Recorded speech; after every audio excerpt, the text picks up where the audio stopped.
Hello friends, welcome to SSC talk. जिन जिन students के एसएससी सीजीएल के अंदर 2004 मेंस में 300 के करीब नंबर है, 300 मतलब 300 प्लस, जिनका मतलब सिलेक्शन से थोड़े से नंबरों से रह गया, जैसे कट ऑफ 315 से 320 के अराउंड जाने वाली है।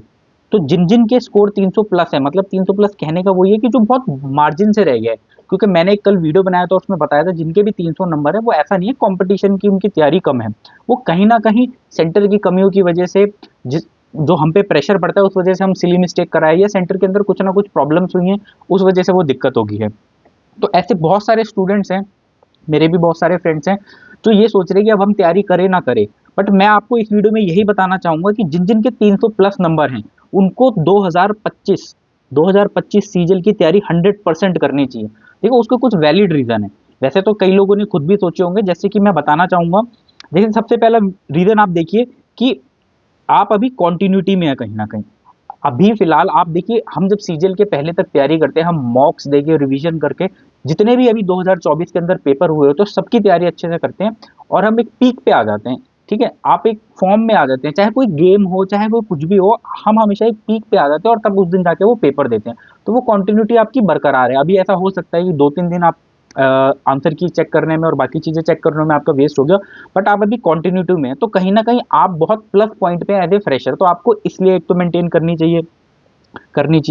दूसरा, बीच में आप अगर देखें ना तो कोई भी दूसरा एग्जाम है ही नहीं। अगर आप एसएससी का कैलेंडर देखें 2025 का, तो अप्रैल के अंदर सीजीएल मेन जो फॉर्म होता है वो निकलने वाला है, सीपीओ सीएचएसएल सब बाद के अंदर है, एक सिलेक्शन पोस्ट बस पहले होगा। तो जब भी हम कोई पेपर देने जाते हैं, चाहे सीजीएल मेंस का आपने दिया होगा, जैसे आप थर्ड पॉइंट में भी देखेंगे लिखा है कि कोई डिस्ट्रैक्शन नहीं है बीच के एग्जाम में। मतलब इन दोनों पॉइंट को कहने का मतलब ये है कि जब भी हम कोई पेपर देते हैं, जैसे 24 का मेंस दिया होगा, तो 100% सभी बच्चों ने उसके पहले जितने पेपर हुए हैं 24 में या 24 से पहले वाले, स्पेशली 24 तक, जैसे उससे पहले सीएचएसएल हो गया था, सीपी हो गया था, उन सबकी जीएस पढ़ी होगी, उन सबका जैसे टफ क्वेश्चंस मैथ के करे होंगे, ऐसी सारी चीजें हम तैयार कर कर आते हैं। उसमें टाइम लगता है कहीं ना कहीं, उसको बार बार रिवीजन देते हैं और तब जाते हैं। तो अभी तो ऐसा कोई एग्जाम हो ही नहीं वाला सीजीएल 25 में, पहले ही सीजीएल होगा। तो इट मीन्स जो इसके पहले तक की हमें प्रिपरेशन एक करनी होती है, जो एक टाइम लेके जाती है वो चीज उस कंटेंट को तैयार करने के अंदर, वो तो बच गए आप उससे। आप बच गए ना, आपको तो अब सिर्फ मॉक्स पे मॉक्स ही देने हैं। तो इसलिए आप प्लस में है कहीं ना कहीं।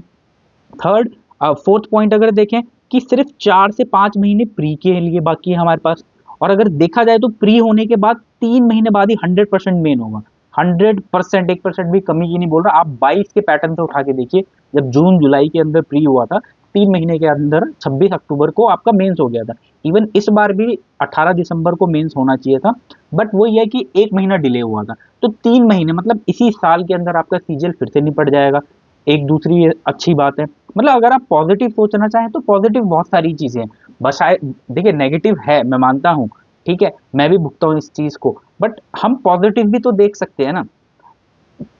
तो फिफ्थ पॉइंट देखते हैं कि करंट, आप देखो करंट हमेशा एसएससी एक साल पहले का पूछता है। अभी तैयारी करी होगी तो आपने 23 के भी करंट पूछे होंगे, क्योंकि दिसंबर में पेपर पढ़े होंगे। 24 के तो पढ़े ही ना सबने, और 25 में जब पेपर हो रहा है तो 100% 24 या 23 के ही करंट आएंगे। इट मीन्स आपको और नए करंट पढ़ने की या और पीछे जाके पढ़ने की जरूरत नहीं है। 24 वाले जिसने पढ़े हुए उनको बहुत बेनिफिट होने वाला है, तो करंट में भी आपको फायदा हो जाएगा। सारे सब्जेक्ट्स और सिलेबस आपने कवर ही कर रखा होगा लगभग लगभग। सिक्स पॉइंट देखें तो देखिए, जो फ्रेश स्टार्ट कर रहे होंगे, जिन्होंने 3-4 महीने पहले स्टार्ट किया होगा, आप उन लोगों से तो बेनिफिट में ही है कहीं ना कहीं। भाई, उन लोगों से तो आप बेनिफिट पे है ना। जैसे एक फ्रेश स्टार्ट करता है, वो यहाँ से धीरे धीरे धीरे ऊपर जाता है, फिर बीच में आता है, हम कहीं ना कहीं इस पॉइंट पे हैं, और ये सिलेक्शन का पॉइंट है लास्ट। आप समझ रहे हो, ये छोटी सी जो विंडो रह गई है ना, ये कहीं ना कहीं आपके लिए सेंटर्स की वजह से या कुछ ना कुछ कह लीजिए लक ही है। देखिए, आखिरी में कहीं ना कहीं लक ही जीत गया है यहाँ पे, जो जो ऐसे बाहर हुए हैं। तो वो हर बार तो नहीं है ना ऐसा सेम होगा। अगर दिन है तो रात आएगी, रात है तो दिन आएगी, तो हर दिन एक जैसा नहीं जा सकता। क्या पता वो एक बेटर दिन हो, तो हम दोबारा ट्राई कर सकते हैं, क्योंकि हम ऑलरेडी इस पोजीशन के ऊपर बैठे हुए हैं, हमें जस्ट एक जंप लेने की जरूरत है। तो मैं यही बोलूंगा कि 25 की तैयारी करनी चाहिए जिनके भी 300 के आसपास नंबर हैं। ठीक है, क्योंकि ये जो 15-16 नंबर है ना, यहाँ पे ना नेगेटिव मार्किंग ऐसी हो गई है कि 15-16 नंबर यूं गिर जाते हैं, छोटी छोटी सिली मिस्टेक से। ऐसा नहीं है कि वो बहुत मेहनत करके बढ़ाने की जरूरत है। ठीक है, तो आपको करना क्या है वो मैं लास्ट 7th पॉइंट के अंदर आपको बताऊंगा। देखो, आपको कुछ नहीं करना, आप मॉक्स दो। मॉक्स प्रैक्टिस हर कोई कर रहा होगा भाई। जनवरी में अभी सब मॉक्स दे रहे होंगे, लास्ट के कुछ दिन ही तो बस आप लोगों ने ये बंद कर दिया होगा मॉक और रिवीजन कर रहे होगे, और फिर भी कई बंदे देते हैं मॉक अल्टरनेटिवली या 2-2 दिन छोड़ के।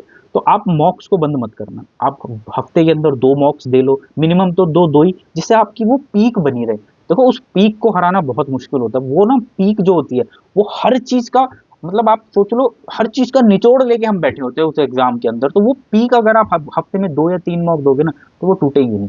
और ये सच्ची कह रहा हूँ मैं, वो टूटेगी नहीं। आप हफ्ते में 2 दिन या 3 दिन मॉक दो, प्लस सिली मिस्टेक्स के ऊपर काम आपको बहुत ज़्यादा करना पड़ेगा। आप ऐसा एनवायरनमेंट आसपास रखो ना, बहुत शांति में पेपर मत दो, थोड़ा शोर हो, थोड़ा सिस्टम के साथ, या माउस खराब लेके बैठो, ऐसी चीज़ें लेके आप प्रैक्टिस करो इस चीज़ के ऊपर, क्योंकि ये करना बहुत ज़रूरी है, क्योंकि 25 में भी आपको कैसा सेंटर मिल जाए इसकी कोई श्योरिटी नहीं है।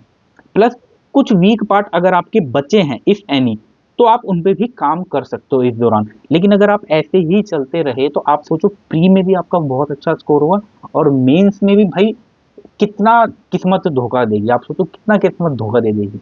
एक बार तो उसे हारना ही पड़ेगा ना। तो यदि आपके पास अटेम्प्ट बाकी हैं, सबसे बड़ी बात तो ये है, कई लोगों के अटेम्प्ट भी ये लास्ट है, तो वो तो चलो एसएससी को मेल किया जाएगा कि एज क्राइटेरिया पहले का रखा जाए, अटेम्प्ट बाकी हैं तो निराश ना होइए, और अब इस लूप को छोड़ दीजिए, जो हो गया सो हो गया। अपनी तैयारी को एक आध दिन के अंदर बैक टू नॉर्मल लाइए, और इन चीज़ों पे काम कीजिए। इन चीज़ों पे काम करके आई थिंक 25 वाले में कोई गुंजाइश नहीं रह जाएगी। अगर सेंटर भी थोड़ा पुअर मिलेगा तो आप फायदेमंद रहेंगे। तो इसी के साथ मैं अलविदा लेता हूँ, और बेस्ट विशेस आप सबको, और तैयारी में जुटे रहिए जो भी 300 के आसपास हैं। बाकी लोगों को तो करना ही नहीं है, 300 के आसपास वालों को तो बिल्कुल ही करना है, क्योंकि आप बहुत ज़्यादा करीब हैं सिलेक्शन। ठीक है, मिलते हैं फिर नेक्स्ट वीडियो में। Goodbye, take care.